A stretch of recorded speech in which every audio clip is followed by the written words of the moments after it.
Woo-hoo, baby, do I have an exciting chapter for you. Chapter 9 deals with flexible budgets and performance reports. In all sincerity, I think you're going to like this chapter. Students tend to do very well on the problems related to it. It really relates to this fundamental formula, y equals Vx plus F, where V is the variable cost per unit, X is the number of units, and F is the total fixed cost. What that formula allows us to do is come up with a budget for any level of activity that we want, right? Because we could just put in any number we want for X. So let's get started. So in our last chapter, chapter 8, we discussed how to create budgets. And we basically had to follow a set of assumptions to create a budget. And then once we have our budget, we have to do something with it. And that's where variance analysis comes in. So with variance analysis, we're going to compare actual results to our budgetary numbers. So we're going to prepare a performance report and then analyze the variances that exist, which creates questions.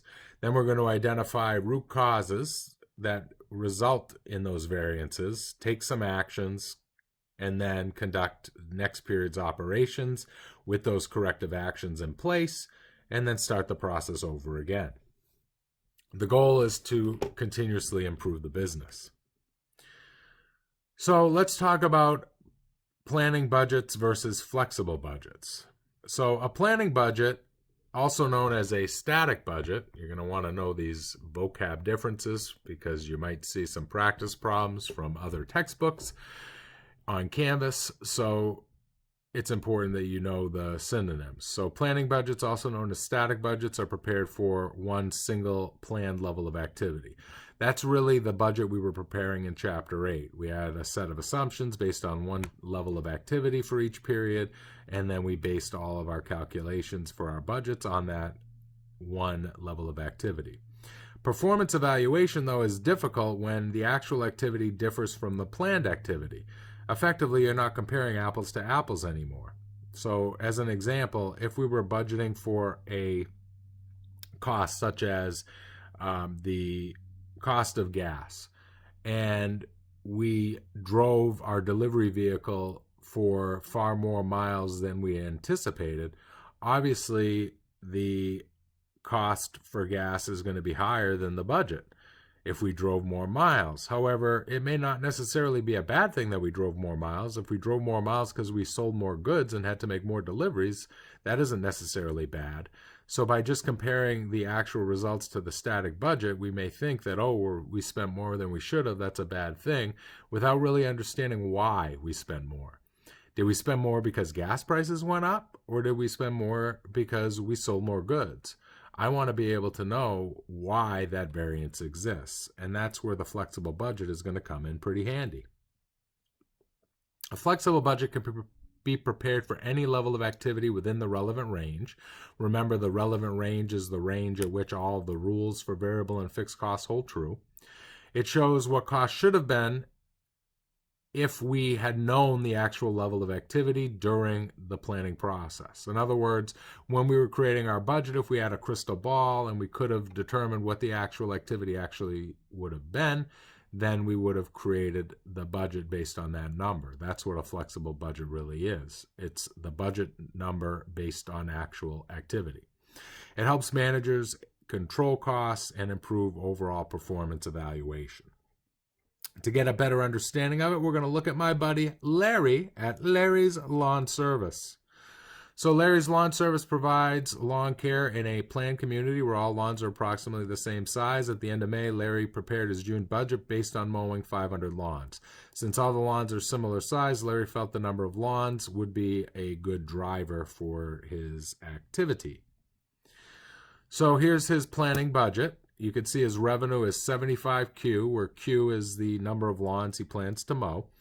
And then wages and salaries are a fixed amount of $5,000 plus 30 a lawn.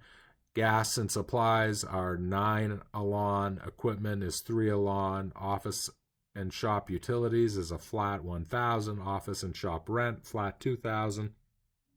Depreciation, flat $2,500, and insurance, flat $1,000. So you could see, based on this planning budget at 500 lawns, he's come up with projected operating income of $5,000.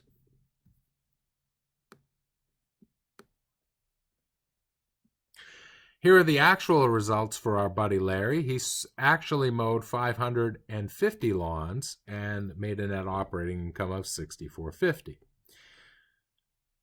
So now we can create a report comparing the actual results to our budget, and we get a bunch of differences.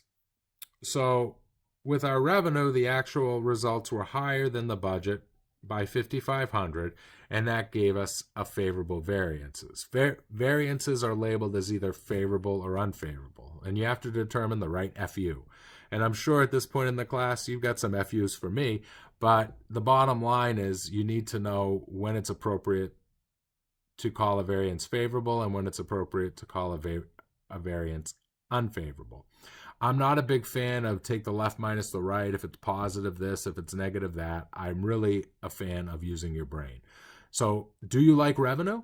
Why, yes you do. So more is better. So that's why when the actual is more than the budget, we have a favorable variance. Do you like expense?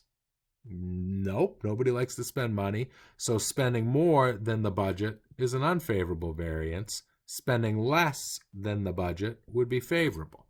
So the way we determine favorable and unfavorable are opposite when it comes to revenue or expense. If I like it, I want more of it. So I want more revenue, and if I get more, it's favorable. If I get less than budget, it's unfavorable. With expenses, it's the opposite. I want less expense. So if I have more, it's unfavorable. If I have less, it's favorable. So that's how you determine it. Now, if we look at some of these unfavorable variances, we've got unfavorable wages and salaries and gas and insurance. And we may look at that and say, oh, well, all those unfavorable variances are bad. We better, go yell at somebody because of it. And they may not all be bad, because obviously if we mowed more lawns, that's not a bad thing. That's actually a good thing. And that's going to result in us having to pay more wages and salaries to our employees that are mowing the lawns for us, and more in gas and supplies and some other things. So by comparing our actual results to our planning budget at different levels of activity, it's like comparing apples to oranges. We're not getting a good idea as to whether or not these variances truly are a bad thing or a good thing. Real quick, I jumped the gun a little bit and went over this already, but favorable variances are always going to occur when actual revenue is greater than budgeted revenue. Unfavorable when actual revenue is less than budgeted revenue. Unfavorable variances occur when actual costs are greater than budget. Favorable when actual are less than budget. So keep in mind that your favorable or unfavorable variances is going to depend on if we're talking about revenues or expenses.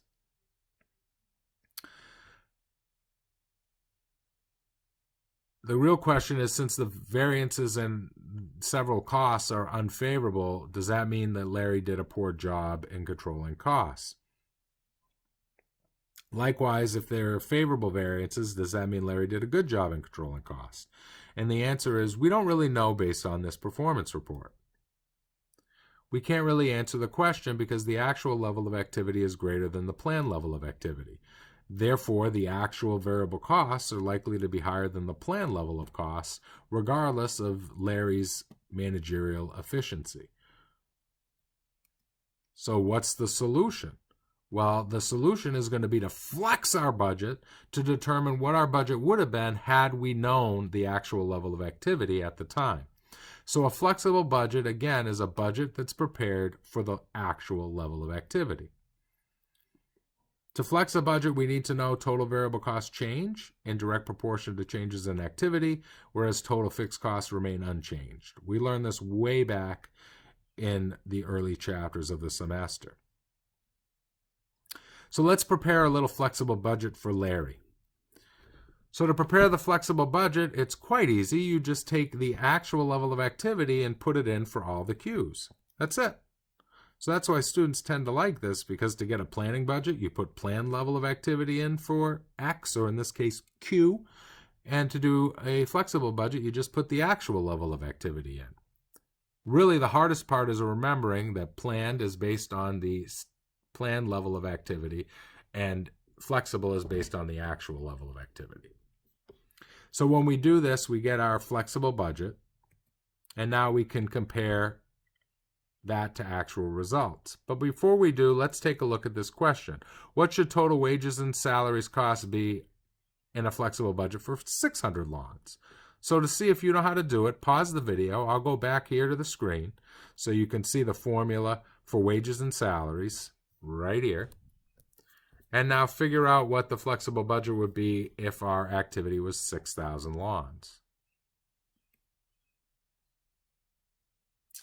All right, what did you get? Did you get 23? It's the 5,000 fixed cost plus the 30 variable times the 600 lawns. It's that easy, my friends. That gets us 23,000.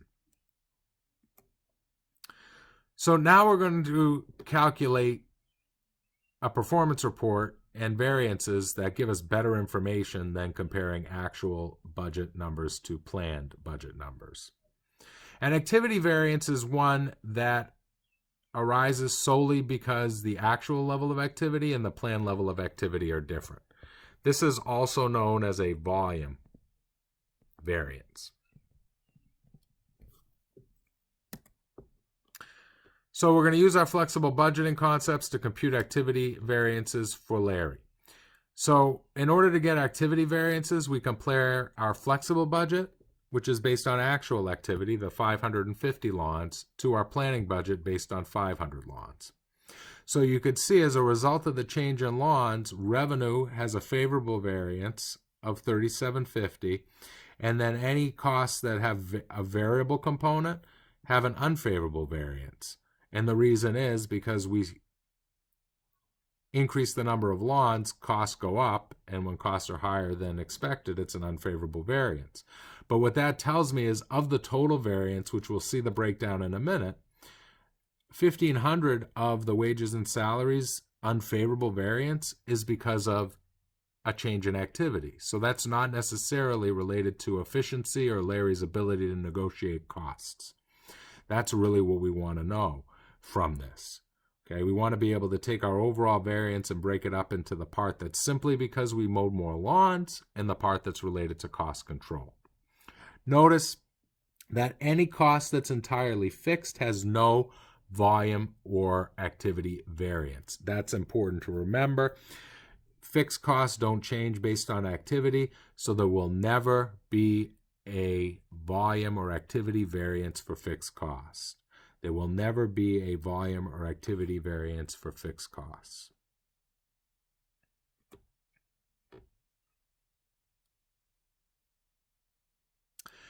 Our activity and revenue increased by 10%, as you can see in the calculations, but net operating income increases by more than 10%. Why? Because fixed costs.